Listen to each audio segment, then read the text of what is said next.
Hello and welcome to DFS Coach Talk. It is Tuesday, May 19th, 2020. I am Andrew Hanson, and today it's the Super Bowl edition of DFS Coach Talk. We're breaking down the Kansas City Chiefs, and the only way we figured we could celebrate such an occasion was to go with our three-wide set. So in addition to Shane Caldwell, we've got Layton Wilson aboard for the ride today. Layton is a longtime Chiefs fan.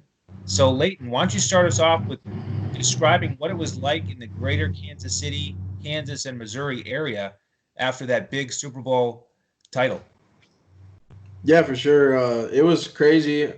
We had a group of, I think, around 35 people at my buddy's house watching the game in the living room. Of course, this was before all the social distancing act. But it was absolutely insane. Went crazy, and of course there was some champagne popping and all that. So it was a crazy time for sure. Yeah, it was. Shane, were you as happy as I was that Andy Reid finally got his first Super Bowl trophy? Yeah, I mean, I'm not necessarily a big Andy Reid fan, but definitely respect the guy. I really probably bigger Patrick Mahomes fan than anything there. So I was really happy, and it's good to have Layton on, someone from Missouri. Is that the Show Me State? Is that the right one? Okay, that's what I Yeah, thought. absolutely. So they certainly showed us something last year with the Show Me State there. But yeah, that was very exciting. I was on Kansas City. Obviously, everyone knew they were a contender, but in November, I'm always bragging how I picked them as the Super Bowl champion in November when most people had the Ravens as the Super Bowl favorite in the AFC. And what I identified was I thought their defense was way underrated, and I thought they were a really good defense when they were all healthy. So that's what put them over the top. I knew they were really the top offense when it mattered, when Mahomes was healthy. But when their defense started playing well and clicking, I knew it was a Super Bowl year for them for sure, and they would get over the hump. And it was really exciting to watch that team make their run for sure. Absolutely. Well, before we get into the 2020 breakdown, just a quick overview of who we are and what we're doing these days. At DFS Coach Talk, we cover NFL, NBA, and Major League Baseball. We're doing 7 podcasts a week, 1 per day in front of the paywall. Right now, we're breaking down each NFL team 1 show at a time from a DFS perspective for 2020. And if you want to learn more about the group, you can go to DFSCoachTalk.com. We have weekly, monthly, and annual memberships, and all those are on hold right now. And they'll kick back up once we get one of the pro sports up and running here in the U.S. In the meantime, we're giving out free advice on the KBO, the Korea Baseball Organization, and we've had some strong success early there. So we invite you to come join the family. And Layton does a lot of our behind-the-scenes work on that. So, Layton, can we agree that we're going to welcome new members here with open arms? Yeah, absolutely. Our man Brett Trimble is working on a lot of different bots and stuff like that we can use in the Discord, and mainly our focus is that it's a one-stop shop for everything you would need DFS wise. Absolutely. Well, let's break down the Chiefs as we look ahead to 2020.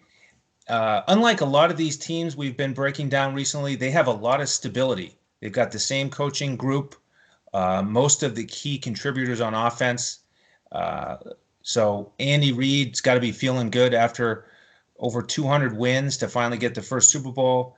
And he's got Eric Bieniemy back as his offensive coordinator, which I think is really important. If you look at the numbers offensively, they were 5th in scoring. They were 5th in passing yardage, 5th in passing touchdowns with 30. No big surprise with Mr. Mahomes under center. In terms of rushing, they didn't have to do quite as much. They were 23rd in that department. But they took care of the ball. Only 15 turnovers, which was 3rd in the league. And like I said, Bieniemy is back. So, Shane, any reason to expect that any of those numbers will change this year? Or do you feel pretty confident that the Chiefs can come up with another similar performance offensively? Yeah, I mean, I think that there's a little bit of positive regression here, being that Patrick Mahomes essentially missed 3 games last year. He went out injured with the game that he got injured. I believe it was against the Steelers. And then he missed 2 games after that. And then when he came back, he was playing on that bad leg, that bad ankle, high ankle sprain. So when you consider that he missed games, pretty much 3 games, and he was playing injured for a lot of those games, and it really wasn't until later in the year that you seen him get healthy and start running around a little more and having better mobility. When you consider those factors, because they have all the same weapons and everything, this team is actually going to increase its production. And last year was a great year for them. So to be able to increase on top of these numbers is going to be impressive, and they're going to be closer to where they were in 2018 when Mahomes actually just lit the world on fire. Yeah, and if you look at the subtractions, really they're minimal. On the offensive side, they've lost LaShawn McCoy. He's a free agent. He was their most productive pass catcher, of course, coming out of the backfield in terms of the guys who are not returning. Spencer Ware also has not been re-signed. He didn't get many touches last year, but so basically the same cast of characters offensively, and we'll get into those by position here in a minute. On the defensive side, similar story. Steve Spagnuolo is back as the defensive coordinator, and these numbers I want to break down a little bit, because the Chiefs were great against the pass last year. They were 8th in passing yardage allowed, 8th in passing touchdowns allowed, 7th in points allowed. But then the rushing defense wasn't as strong. It was weak, in fact. They were 26th in rushing yardage allowed, 29th in yards per carry at 4.9. And this is, to me, it's a little bit surprising that a team that was playing ahead so much, you'd think they would have given up more passing yards, but teams could attack the Chiefs on the ground. So what's the basic outlook for you, Shane, on the defense? Anything out of the draft or any roster changes that you think would allow the Chiefs to be better against the run this year? Well, it really comes down to, for me, it comes down to defensive tackle Chris Jones. I think he was at that elite level for stopping the rush and getting pressure on the quarterback at the defensive tackle position. And when he got injured, teams could really attack the middle of that Kansas City Chiefs defense. So that was a key thing there. So Chris Jones can stay healthy the entire year.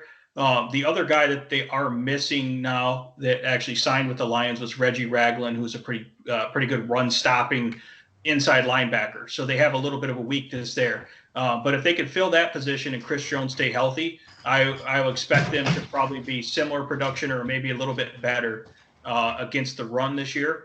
And if the offense is scoring more, it's going to be even harder for teams to run on this defense even more, just because of the game script.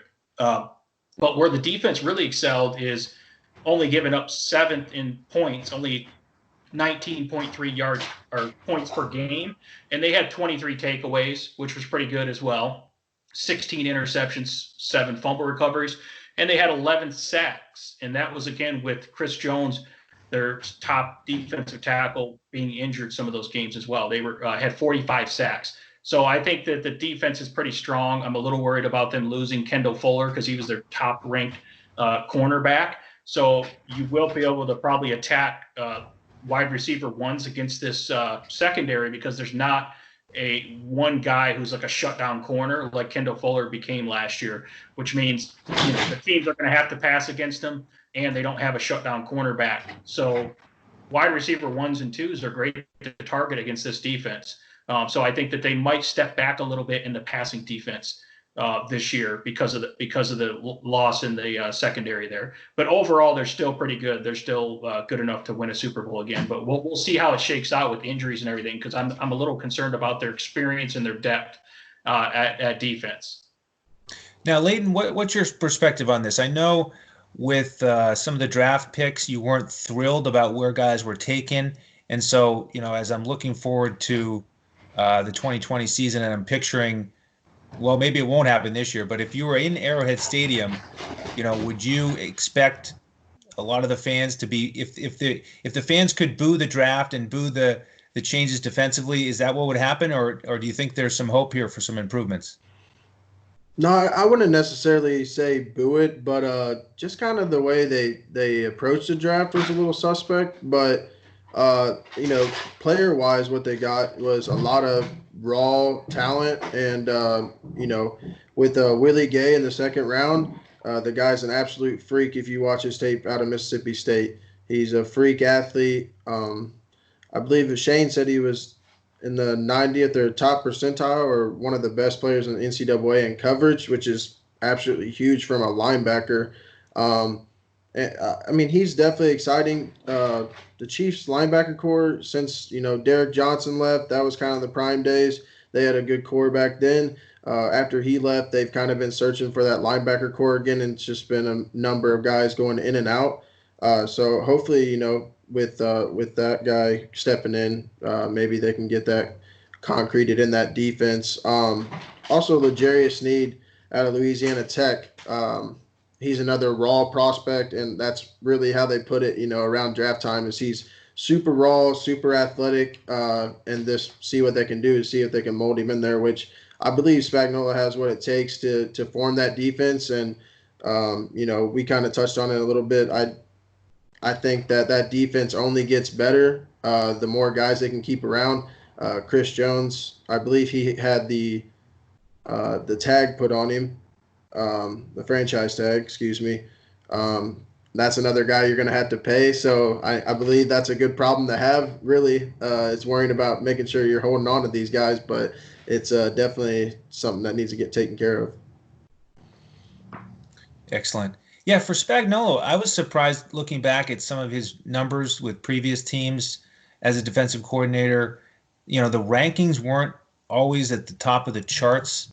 One thing that stood out to me, though, is he did have multiple seasons where his defense was terrific in forcing turnovers. And, Shane, you mentioned it, top 10 last year. They won the turnover battle by 8. So that's one thing I'll have my eye on, is maybe he can get that number even higher. And, maybe in certain matchups we could even use the Chiefs defense in DFS and look for, a pick 6 or 2. Yeah, they're definitely playmakers there. So this is definitely a defense. They can get pressure off the edge with what's the guy, Frank Clark. That guy is a beast off the edge. So they could definitely get a lot of those strip sacks, and we'll see how their secondary is. They got the Honey Badger back there, lurking, ready to pick off some balls and make plays as well. So they have a lot of playmakers there, and with some of these young guys that have a ton of speed and athleticism, they're going to be flying around and making plays on defense. I think the big thing with this team is this is an important year for them to try to go back-to-back to try to make this Super Bowl run, because really, we need to address the elephant in the room is they got to pay Patrick Mahomes. They signed him to his 5th-year option, and obviously Patrick Mahomes has been probably one of the best bargains out there for any player in the history of the NFL. But if you have to pay him, I'm guessing, upwards of $200 million or more, that's going to change you're probably paying him $40 million or more per year. That's going to change the dynamic of the way they build this team. So guys like Chris Jones, they might not be able to re-sign because he's demanding a huge contract. So it's really important that they draft well, and we can talk about how they really went after the undrafted free agents, and they did well on that aspect as well. So they're going to have to build this team in the future with cheaper players, or they're going to be in trouble. But that hasn't affected him yet this year, but it's gonna once that big cap hits him for the $40 million a year for Mahomes that he's about to get paid. So yeah, this is an important year for the Chiefs. Absolutely. So let's start breaking down Patrick Mahomes, and let's see if we can count all the ways why he's going to be worth that $200 million contract, whatever it is. They're numerous. Guy's got a cannon for an arm. Excellent with his legs, not to mention he's got the charisma and the internal fortitude to lead comebacks in the playoffs. It's just incredible what he did in the Super Bowl. But Shane, why don't you break down some of the numbers for Mahomes? As we celebrate this one-of-a-kind quarterback. Exactly. So I pretty much look at it as he only played 13 games. He technically played 14, but he was injured. And like I said, 2 or 3 of those games, he was really hobbled. He really had to fight to come back, and he wasn't very healthy. But basically, in about 13 games, he passed for over 4,000 yards still, 8.3 yards per attempt, 26 touchdowns, passing touchdowns, and 5 interceptions. So it's really not bad. Now, it was huge regression compared to the year before, we kind of knew he was due for regression because he had that ridiculous year. What do you have, over 50 touchdowns, if I remember right? So it was just ridiculous production. 5,000. I think he had 5,000 yards as well. It's hard to do that, have that type of production every year. But realistically, if he plays a full season, he's probably going to be flirting with close to 5,000 yards, and he's probably going to be flirting with that 40 passing touchdown range again. And then on top of that, he can add probably 300 rushing yards and a couple rushing touchdowns as well, like he did last year. So if he plays the full season with this arsenal that he has, and the fact that the off seasons are shortened and it's not like it's a new offense and the players are all there. So they're going to be able to hit the ground running. And this is a team that I might be overweight on a little bit at the beginning of the year, even though they'll be a little chalky. I might try to differentiate in the DFS world somewhere else with other teams, but I'm probably going to be overweight on Kansas City because I feel like they're going to hit the ground running and bring you those huge ceiling games right out the gate, depending on the matchups and everything. So, I'm looking for big things for Mahomes, and I think he's going to be right up there with Lamar Jackson as the top fantasy quarterback. He's not going to rush as much, obviously, but through the air, he's going to do a ton of damage, and he's going to be back to not as bad as last year, but not as quite as good as 2018, which means still, like I said, 4,800 yards, 40 touchdowns, whatever it may be. This is elite level production, and this guy has a ceiling that is like unlimited. So he's a good target. Shane, you mentioned him coming strong out of the gates, and he was terrific. The first 5 games last year, they were all over 300 yards. And then, of course, I think it was week 7 when he went down, out for weeks 8 and 9. Layton, were you losing faith at that point that this could be the Super Bowl year for the Chiefs? I mean, it's definitely scary when someone like that, a playmaker like that goes down, and then instantly as a Chiefs fan, we've all been through a lot of heartbreak. So you instantly kind of think like, oh, here we go again. We're gonna have Matt Moore try carrying us through the playoffs. But no, I mean, I wouldn't say I lost hope. That team is super talented. There's so many weapons around him. It's absolutely insane. So it's just kind of one of those things where they played it out right. They made sure they didn't rush him back. But Mahomes is a gamer. That is one thing for sure. He's a gamer. So he was biting at the bit to get back in there. Yeah, it was fun to see some of the scenes from the locker room throughout the season where you could see the team rallying around him and everything that he put into it to get back on the field as quickly as he could. And then, as I mentioned earlier, just the ability to come back in the playoffs time and time again with his arm, with his legs. I wanted to touch on his rushing ability a little bit. That touchdown run against Tennessee in the playoffs was absolutely phenomenal. Just one of those plays that you really never forget as a big NFL fan. And then, from a personal standpoint, I was pretty excited in the Super Bowl. I put some money down on at 20-1 that Mahomes would have the first touchdown of the Super Bowl. And so when he rolled out to the right and got into the end zone there, my family was definitely hearing about it around the house. I was letting everybody know. I was pretty excited about that play. I imagine you were too, Layton. Oh yeah, absolutely. I didn't have any money on that game. I just wanted to kind of enjoy the moment, and I probably was sweating too much to be worrying about money too. So, but yeah, it was. I mean, his run ability is almost sneaky, just how athletic he is. But with all these sidearm passes, no look passes and stuff, I just think people that aren't familiar with that probably don't watch a lot of baseball, because when I see Mahomes, I see a shortstop playing quarterback is what I see. That's right. His dad played in the major leagues. He's got a baseball background himself, and I think he's really taken advantage of that with that creativity in the passing game. So a lot of fun there. You mentioned the backup Moore last year. This year they've got Chad Henne signed for a 2-year deal. This is another one of those situations where everybody in the Midwest is going to have their fingers crossed that Henne doesn't get out of the field. If you look at his numbers, 59% career completion percentage, only 190 yards per game, 58 touchdowns compared to 63 interceptions. So just below average numbers. And that reminds me, I did want to hit one more time on Mahomes with his career numbers: 76 touchdowns, only 18 interceptions. That's better than 4-to-1 ratio. And last year he was better than 5-to-1 with 26 touchdowns and 5 interceptions. So one more reason why Mahomes is a terrific investment. And as we get into the wide receivers here later in this podcast, I want to circle back and talk about the idea of playing Mahomes naked. Shane, we talked about that the other day with Carson Wentz, because it's challenging to predict which wide receiver he's going to hit on a particular day, but he's the one whose numbers are just so consistent. So let's transition to the running back group, and this is a real interesting bunch because they have signed DeAndre Washington and Elijah McGuire. We know that they have Damian Williams. They spent their first round pick on Clyde Edwards-Helaire. And then last year's darling of training camp that everybody was excited about, Darwin Thompson, is there.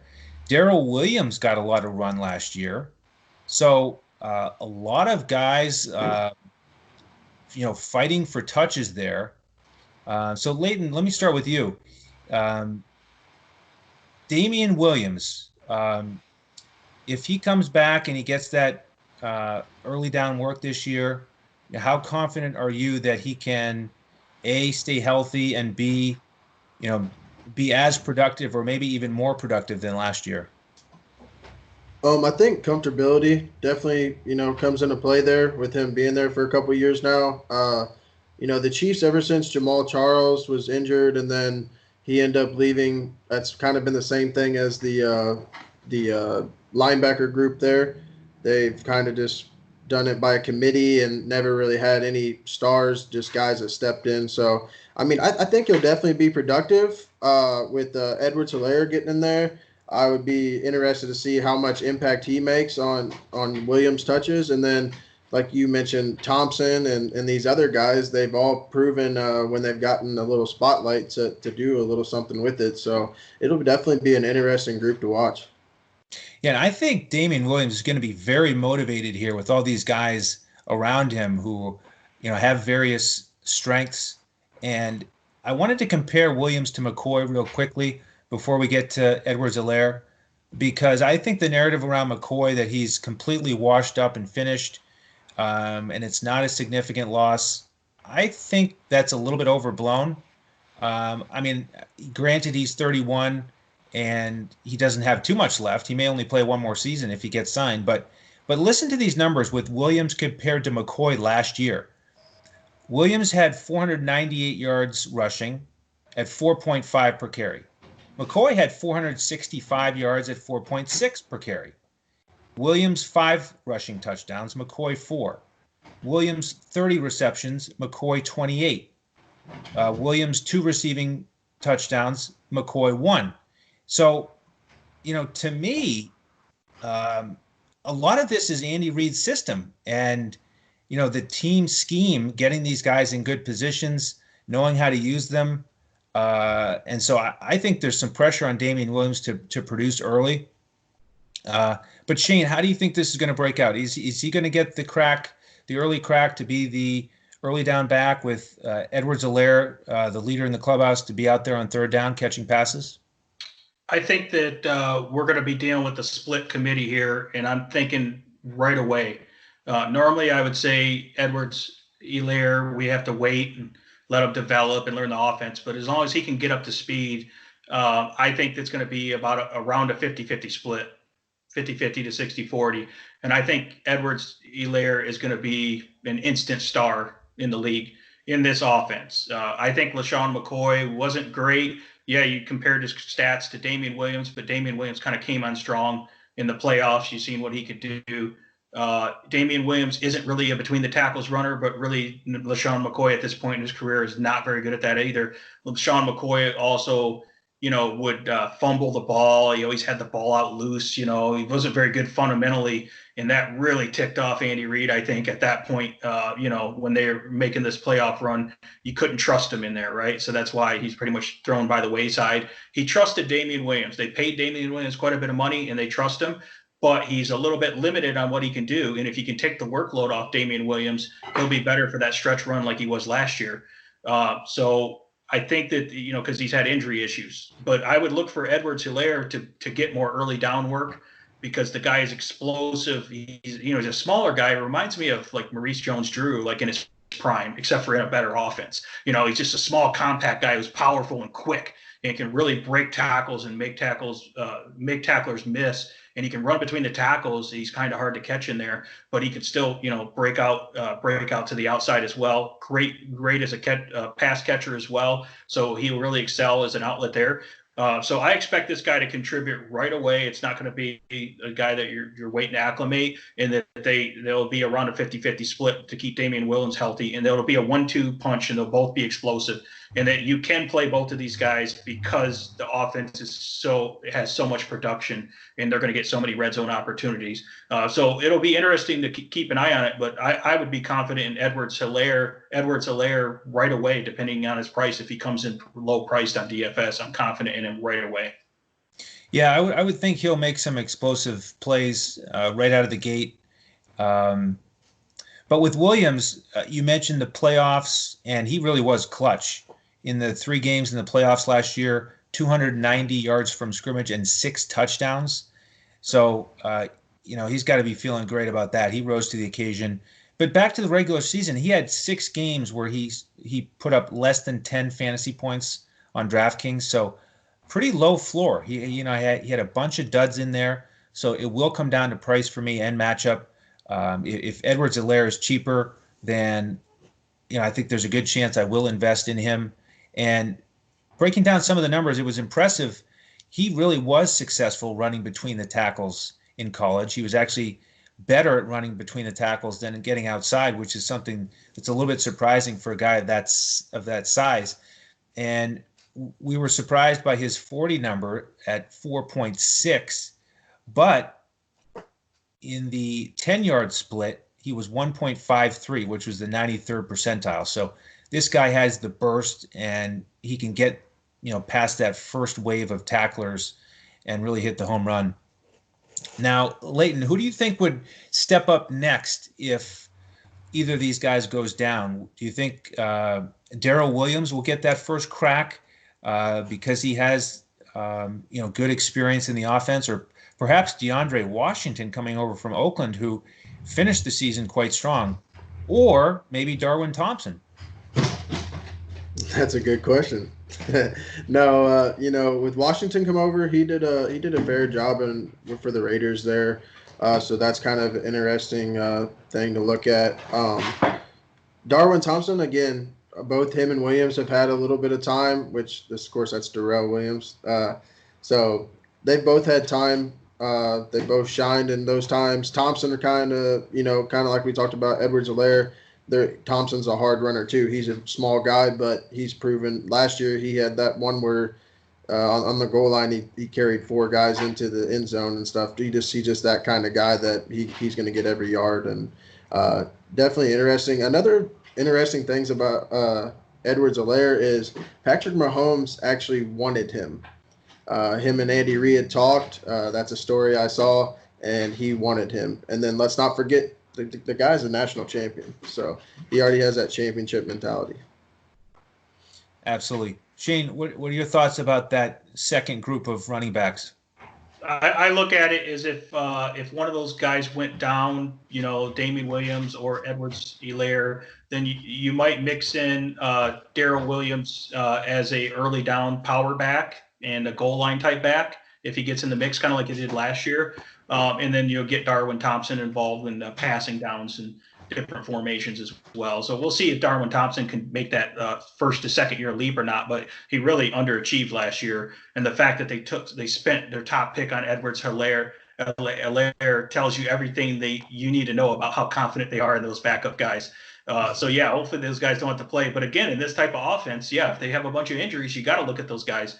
Because they can produce. But then at the same time, this team doesn't have to run if they don't want to. They could just put up 40 points on you just passing the ball if they want to. So it depends on the game script, really. So you have to be kind of careful, because if the running backs don't get production out of the passing game, and it might be a game where they rush for 40 yards which sounds ridiculous, but they still blow the team out by 30 points. And that's so it's a tricky offense, and you have that big committee. But I would expect Edwards, like you said, Mahomes liked him to take over the role going into the middle of the season and the second half of the season, similar to what like Miles Sanders did at Philadelphia last year, how they kind of slowly had to get him into the mix there. I think Edwards-Helaire is going to get into the mix even quicker, and he's going to take over that backfield by mid-season, and as long as he can stay healthy going all the way into the playoffs. So I think you're looking at an instant fantasy superstar. He can pass protect.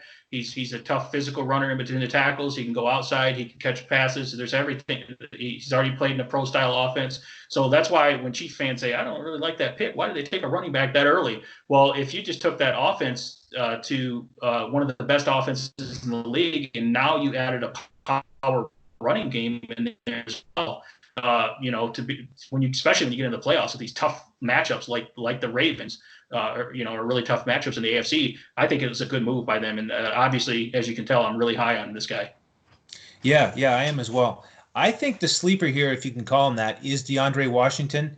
I think the challenge for him will be to learn that playbook, because I think he's a little bit better athlete than Williams or McGuire. And if you look at what he did when he got the chance down the stretch with the Raiders, he had 3 starts in the last 4 weeks of the season. He put up 21, 18, and 21 fantasy points. And he, decent out of the backfield. He caught 36 balls last year. So I like his chances, so we'll keep an eye on him. I agree with you there. I think especially if Damian Williams gets injured, which is their smaller kind of, pass catching back, that DeAndre Washington, you're right. He did pretty good in Oakland, which wasn't a great offense. So I do agree with you there, especially if Damian Williams gets injured. In PPR leagues, you definitely have to look at DeAndre Washington. He has a lot more experience than those other guys. So absolutely, that's a great point. All right, well, let's transition to the wide receivers. And the nice thing here is that they've got everybody back. Everybody who caught at least 9 balls last year, other than McCoy, is back. The hard thing, like I mentioned, is picking which receiver to target. So, Layton, let's start with you. If you have any insight on week to week which Chiefs receiver to pick, is there anything that happens in that Kansas City market, the media, any secrets you might have for us? Because if you look at last year, Sammy Watkins in the first week, 9 catches for 198 yards and 3 touchdowns, and then he didn't score another touchdown all regular season. Hill was a little bit inconsistent because he only played 12 games and only finished with 7 touchdowns. McCole Hardman, he only caught 26 passes, but he had 6 touchdowns. So how do we figure out who to target here on a weekly basis? Again, that's a really good question. To me, Hill's going to be inconsistent. He's, turned into a better route runner. He's really worked on that. So obviously that part of his game, sharpening that up, he already has all the other extracurricular, characteristics you would need with his speed and athleticism and everything like that. So I think Hill's someone to target. And then, of course, Sammy Watkins, that was kind of something Chiefs fan in general were wondering about, is we just saw what Sammy Watkins can do, and then we saw also what Sammy Watkins can do, which is just disappear, and you don't even know he's playing. So, I believe, honestly, from a DFS standpoint, kind of a GPP attack would be to go with a guy like Demarcus Robinson or McCole Hardman, someone that's not as highly targeted, but that guy that can still get you 2 huge touchdowns in a game. And when I look at McCole Hardman, that would be my kind of sleeper, I guess, there, is because really the only true routes he runs for them, because he's such an impact on the special teams, is, he runs those trick plays. He runs those deep routes there, the defense completely loses track of him. So he would definitely be my sleeper pick there. Other than that, I don't think you can really go wrong, to be honest. Shane, what are your thoughts on this? I do like Mecole Hardman. I think that with him being a second-year guy, he couldn't get more involved in the offense. I know he was kind of splitting time with Demarcus Robinson. They kind of trust Demarcus Robinson there. But I will expect him to get more involved in the offense. And being that his price is going to probably be super cheap and the type of upside he has, he's a great DFS play early in the season with fairly low ownership compared to your chalky guys like your Tyreek Hill. Tyreek Hill is still going to be good. Obviously, had some injury issues, which is huge for a speed guy like that. So if he can come back healthy, he's going to be a star again as well. And I think that you have to really analyze the defense that they're going against, the secondary, and see what you can exploit there in terms of different matchups. And do they have a, it's hard for anyone to cover Tyreek Hill, but do they have someone that has the type of speed? Do they have really good safety help that's safeties that are good in coverage that might be able to limit Tyreek Hill a little bit? And that in those situations, you might go more towards Sammy Watkins or Mecole Hardman or even Demarcus Robinson. Or is it a team that's really weak against tight ends, which we'll get to, then obviously that's a Kelsey game. So you really have to analyze the defenses because these guys are all going to get theirs. It's a matter of who's going to have the huge game because someone's going to have a huge game every single game. It's just hard to pick it. Like you said, when Sammy Watkins went off last year, it was like, where did that come from? And then if you ate the Sammy Watkins chalk the week after that, you got burnt hard, right? So you have to be careful. You got to really look at it, but just know that we talked about running Mahomes naked because he can hit you with so many weapons and it's hard to predict. But yeah, you can look at the matchups and you can somewhat predict the probabilities of who's going to get a little bit more targets and a little bit more snap shares due to matchups here. Speaking of matchups, though, did you guys see who they're playing week 1? To start, I know it's a little off topic here, to start the season, the NFL season, after all this time with no sports, Thursday night football, September 10th, the Chiefs and Texans. If that's not fantasy gold, I don't know what is a healthy Chiefs and Texans matchup there with the high scoring games. So looking forward to that. It's kind of unfortunate that it's on the Thursday and it's not on the main slate, though, because it's going to be kind of like a showdown slate or, and just imagine the ownership on Patrick Mahomes there, even though you have Deshaun Watson there too. So, yeah, I think it's overall, you just have to really analyze the matchup to determine which wide receiver you like. But I would say Mecole Hardman in terms of a lower price guy that you can stack with Patrick Mahomes in tournaments that is a little bit higher upside in his second year in the league. That's probably the guy I'm most high on besides Tyreek Hill is the obvious one. Yeah, that opener will be fantasy gold. It was 51-31 was the score, and they met up in the playoffs. So lots of touchdowns to go around in that one. I'm glad you guys are both high on Mecole Hardman. I am as well.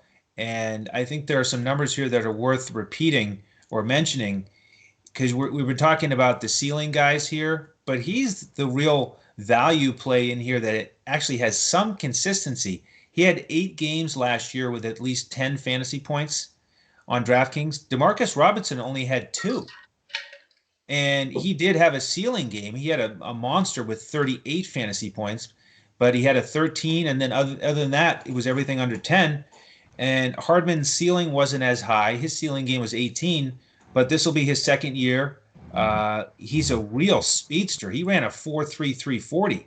So he's got the, more of that Tyreek Hill profile. So I like him a lot early in the season. And, we should at least mention Byron Pringle. He's just funny because he had a game where against Indianapolis, he had 25.3 fantasy points. And he basically had more than half of his fantasy production in that one game because he had 6 catches for 103 and a score. And for the season, he only had 12 catches for 170 and he didn't have any other touchdowns. So for me, the approach with the Chiefs is if you are a multi-enter player, then build a stack with Mahomes and each of these receivers one at a time if you're going to make 5 or 6 Chiefs lineups. But if you're not multi-entering, then I would either play Mahomes naked or look elsewhere because in general, I do really think it's hard to predict. There's no real consistency with any of those guys. And Tyreek Hill, by my numbers, out of the 12 games he played in the regular season, he only paid off his price 4 times. And that's 1 out of 3. That's not a very good ratio because he's one of the most expensive wide receivers out there. So let's transition to the tight end group where we have somebody who is a lot more consistent, a lot more reliable. That's Travis Kelce. Shane, what's your outlook for him this year in terms of the numbers? Yeah, I mean, this is the type of guy that could get, he had 97 catches last year, 137 targets. I expect similar type production, probably around 90 to 100 catches, and probably in the 1,200 to 1,400 yard receiving. He had 5 touchdowns last year. I think he can improve on that with Mahomes playing a full season. I think he can get up there closer to 7 to 8 touchdowns. And Kelsey just has a ton of room to operate. Obviously, he's the elite level tight end. But when you add in, Mecole Hardman and Sammy Watkins and Tyreek Hill, if those guys all stay healthy, just with their speed down the field, it opens up so much space underneath, and you have to respect those deep guys. So the tight end has a lot of room to operate. And unless a team has a top level safety or linebacker that can try to contain him, he's hard to contain. He's a matchup nightmare, and obviously Mahomes loves him. So I expect Travis Kelce to continue to roll in this offense, and he is probably the most consistent because those other guys are almost like decoys, just running down the field at their 4.3 speed, creating space underneath for Travis Kelce, really. So when they really need it, they go to Kelce. He's a go-to guy, and he had monster game. I think that was in the playoffs towards the end of the year. He had 44 fantasy points. He had 27, 28. 22, 21, and 20. So he had a lot of fantasy points. But you definitely have to hit him on the right week because he is an expensive tight end.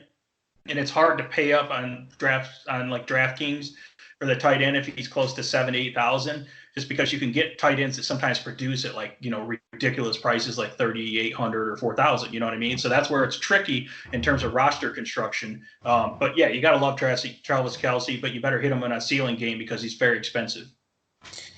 Yeah, I'm glad you mentioned his price because other than that crazy game against, it was Houston when he got those 44 fantasy points in the playoffs, 10 catches for 134 and 3 touchdowns. Other than that, he had a bunch of, high teens, low 20s where he was much more of a cash return than a GPP because his price was so high, very similar to Tyreek Hill. Layton, what are your thoughts on this tight end group? Because in addition to Kelce, we've got Ricky Seals-Jones now, a 3-year veteran. He didn't do too much last year for Cleveland. He only caught 14 passes, but he did score 4 touchdowns. Do you think there's a chance that there'll be some weeks this year where, maybe he sneaks in there and gets a touchdown and a few catches and at a very low price is worth investing in? I don't necessarily know if he's worth investing in. I know, of course, I follow Kelce and a lot of the Chiefs players on social media, and Kelce and him are actually pretty close, and he really likes his game. So, I mean, obviously, if you have Travis Kelce like your game, then you're probably doing something right along the lines. But no, I don't know if I'd really buy into him. I'd say Kelce's going to get most of those touches and everything right there for that tight end spot. But yeah, I mean, for sure, in red zone opportunities and certain sets, I'm sure he will get opportunity, but nothing I'd be looking to invest into. Okay. Well, before we finish up with some projections and final draft analysis, just want to thank you all for listening. If you have a second, give us a thumbs up or a like. You can find us anywhere podcasts are found. If you're just listening, we are doing these podcasts now by video on YouTube. So head over there and click the notification bell so that you get notified when our latest podcast is up. We are doing these 7 days a week. And then for Twitter, Shane, where can everybody find you there? I'm at DET Sports Shane. That's DET Sports Shane on Twitter. And Layton? I'm at DFS_Layton. That's DFS_LAYTON. And I'm at Language Olympic. And you can find the crew at DFSCoachTalk. What makes us unique is that we use the eye test. We hand build our lineups. We don't use optimizers. So we, again, invite you to come and join us. Join the family as a member and take advantage of our perspective. All right, so final thoughts on the draft and the outlook for next year. Shane, anything else that we haven't covered on the draft? Yeah, so I really like their draft. We talked a lot about Clyde Edwards-Helaire, so I think he's an instant contributor. I think we already talked enough about him, though. In round 2, they got the linebacker Willie Gay Jr. out of Mississippi State. And that's really a position of need for them to be able to have a solid inside linebacker, guy that can play inside or outside. Willie Gay is a guy that had some character issues and some injury issues. So that's how he fell to the second round. He really could have been a first-round talent. Okay, but this guy is in the 98th percentile in terms of elite athletes for linebackers. He was relative athletic score, RAS score was 9.7. And you're talking about a guy that's 6'1", 243, and he was running a 4.4, 640. 39.5 vertical jump. I mean, he just tested out good in everything. So he's in the 98th percentile in terms of athleticism. Pro Football Focus is #1 pass coverage rated player in all of college football. That includes all positions. So you talk about a guy that can help shut down the opposing tight end, that can help you in coverage at the linebacker position. That's really important because teams are trying to create mismatches with those big tight ends, just like the Chiefs do with Kelsey. Other teams are going to try to do that against you. So it's important to have that coverage guy. So I expect this guy to contribute. And if he doesn't, he probably will start right away. If he doesn't start right away, he'll get in the mix pretty early. And if he can stay healthy, and I think Andrew Reid does a good job kind of controlling these character guys, as he's done with guys like Tyreek Hill, and kind of managing them and helping them develop as pros and good, young men. I think that'll be huge there. And then in the third round, they got Lucas Niang from TCU, who's a tackle. He started at right tackle there, and the guy didn't give up any sacks, so he's very good. A little bit unorthodox in his technique, but he produced, and he really did a good job pass protecting and run blocking at TCU. So he's a good tackle developmental guy where they need offensive line help. Again, it's really important they develop these young guys because of the salary cap situation. And then in round 4, they got defensive back, cornerback L'Jarius Sneed out of Louisiana Tech. And this guy was impressive. He's got good size, 6 foot, 192. And you're talking a 4.37 speed guy. So he has speed and size. He needs to work on his technique. He's a little bit of a raw athlete. But he's going to be a good guy that's going to be in the mix at the corner spot. And then in round 7, they also got another corner. I think this is actually his nickname, is Bo Pete Keys from Tulane, and cornerback there. And he's also a really big guy. He was, I think it was like 6'1", 190 something, pretty good speed there as well. But he was a really big man press coverage type guy that they really like as well. And they got him in the 7th round. They actually traded back into the draft to get him. And then they also got a defensive end out of Michigan, Michael Dana, and he was a graduate transfer. He played defensive end up at Central Michigan here in Michigan, up in Mount Pleasant, and he actually had a huge season in 2018 as defensive end. He had over 15 tackles for a loss and 8.5 sacks that year at Central Michigan. And then he wanted to play with the big boys in the Big Ten, so he went to Michigan. They actually had him put on weight, and he played defensive tackle. But I think the Chiefs are going to use him as a defensive end and get him back to his being able to pass the rush the passer and make explosive plays there. So look for him to improve the pass rush as he develops in that defense. And again, it's really important that they get these young cheat guys to play because, like I said, they got to pay that guy Mahomes, right? So that's quite a bit of information on these draft picks, but I think it was an important draft, and I thought it was a solid draft. Layton, now I know some of the Chiefs fans didn't really like the draft, and they were a little skeptical about it. Now, with all the information I just gave you, are you still skeptical, and what are your concerns about this draft? No, I'm not as skeptical. Like I said, I think a lot of people with, just my inner circle that I talked to, we were just more confused why, we were attacking that running back in the first, which, you kind of answered to that. And obviously when Mahomes speaks, everybody kind of listens. So that was kind of put to the side pretty quickly. But yeah, overall, I mean, I like the draft. I think like I said before, there's a lot of raw talent there. And hopefully you can just be molded into talent you can use. And like you said, that's going to be important when it comes to, signing that big man. So he's not cheap. No. So $1 million question then, Layton. Next February 7th, I believe it is, will you and 35 of your closest friends be gathering in the Kansas City area for a little party watching the Chiefs in the Super Bowl again? I sure hope so. Yeah, no, from a perspective of just the team overall, I don't see why they couldn't. You do miss a couple guys like Emmanuel Ogbah, Kendall Fuller, Reggie Ragland, like we kind of touched on, that defense that played pretty solid last year and really was the difference maker when it all came down to it. So, I think so. I think we'll be back in the Super Bowl. Of course, that AFC will be interesting, and I don't think we have to worry about the Patriots much anymore, but they're still the Patriots, so we'll see how that goes. And I hate to spoil the party here, but remember I predicted the Super Bowl AFC, play a team last year in the winter, and I don't have the Chiefs winning them this year. I know it's way too early prediction, but there's a little team in Baltimore that might have a little something to say about that. And I don't think you have to worry about the Patriots, but I would look out for Baltimore in the AFC to finally put things together. And that's my way too early Super Bowl prediction right there. Well, I know one thing. That'll be a lot of fun if they match up in the playoffs. It's contrasting styles, the running game against the passing game. That'll be worth tuning in for. So, from my perspective, the Chiefs, they already could be back-to-back if the overtime rules were different with the coin toss. 2 years ago, the Patriots came in there and won that classic AFC Championship game in large part because they won the coin toss in overtime and Mahomes never got the ball. And it's the same reason why I think Drew Brees gets shortchanged with the Saints last year, losing to the Vikings in overtime. Same situation. They lose the coin toss and they never get the ball back. So sort of a bad beat there for the Chiefs 2 years ago, and that's one of the main reasons I was glad to see them get it last year. So we'll have to stay tuned and see if Layton is right and his team gets back there, or if Shane gets the prediction right again. So I hope you're not right, Shane.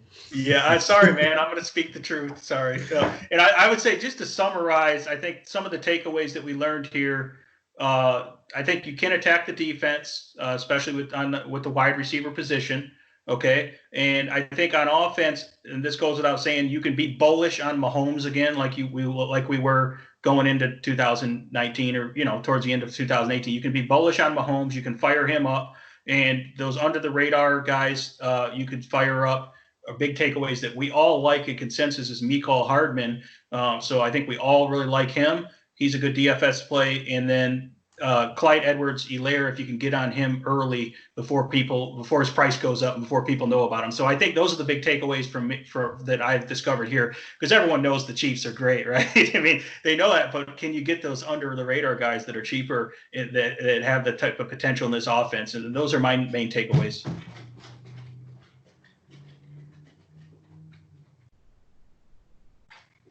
Other than that, I think that's about it.